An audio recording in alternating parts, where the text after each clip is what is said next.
David,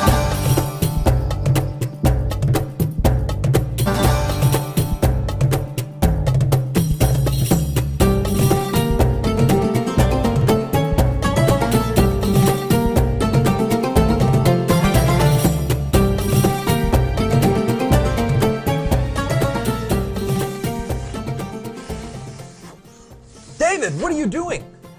Those aren't Qurans, are they? No. You're not going to burn these books, are you? Well, the thought had crossed my mind. No! Don't burn these books. Books are filled with valuable information. Here, let me randomly pick one and open to a random page. Uthman sent to every Muslim province one copy of what they had copied and ordered that all the other Quranic materials, whether written in fragmentary manuscripts or whole copies, be burnt. Let me see that. Uthman ordered that all other Quranic materials be burnt. So there's already been a Burn the Quran Day. But why, Nabeel? I don't know, David. Perhaps one of these other books that are filled with valuable information can help. It's a good thing you didn't burn them. Let's take a look at one at random. Oh, here's one. Sahih Muslim. Abu Musa al-Ash'ari sent for the reciters of Basra. They came to him and they were 300 in number. They recited the Quran and he said, "You are the best among the inhabitants of Basra, for you are the reciters among them. So continue to recite it. But bear in mind that your reciting for a long time may not harden your hearts, as were hardened the hearts of those before you." Good. Wow, it says they had their hearts hardened. Well, what happened next? Let's keep reading and find out. We used to recite a surah which resembled in length and severity to Surah Barat. I have, however, forgotten it, with the exception of this, which I remember out of it. If there were 2 valleys full of riches for the son of Adam, he would long for a 3rd valley, and nothing would fill the stomach of the son of Adam but dust. And we used to recite a surah which resembled one of the surahs of Musabihat, and I have forgotten it. So this is saying that 2 chapters of the Quran are missing because Muslims forgot them. Let me see that. You're right. This is saying that 2 entire chapters are missing because Muslims forgot them. Hey Nabeel, look at this. Ubay was the best of us in the recitation of the Quran, yet we leave some of what he recites. Ubay says, "I have taken it from the mouth of Allah's messenger and will not leave it for anything whatever." Wasn't Ubay the best reciter of the Quran? Yes! And wasn't he one of the best 4 teachers of the Quran? Yes! But he says stuff in his Quran that is not in this Quran. Let me pick a random verse from this Quran and read it. Surah 33, verse 6. The Prophet is closer to the believers than their own selves, and his wives are their mothers.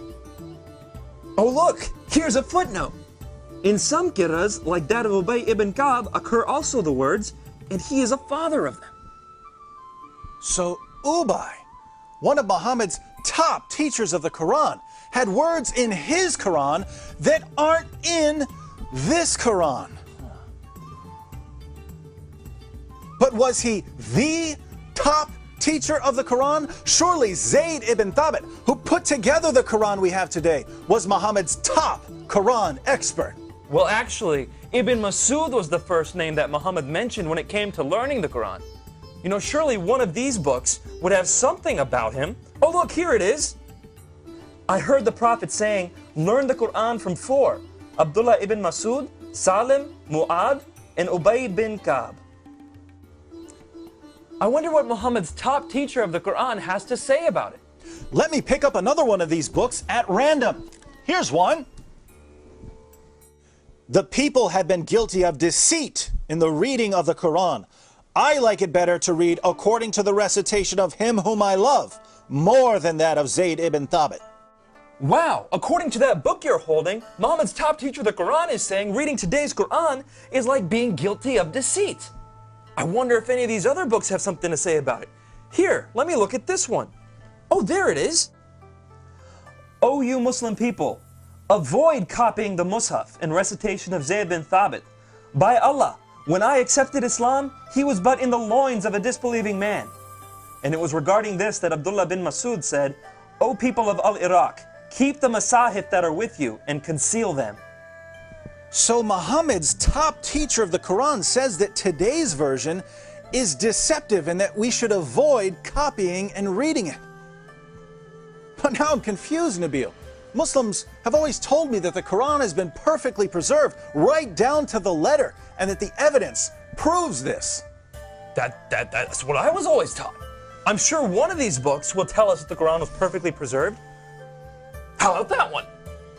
Let's see. It was narrated that Aisha said, "The verse of stoning and of breastfeeding an adult 10 times was revealed, and the paper was with me under my pillow.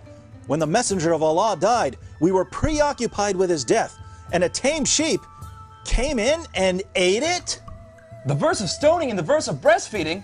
David, are these verses in the Quran? No! Then why not? Because Aisha's sheep ate them! David, we should read all these books and get to the bottom of this.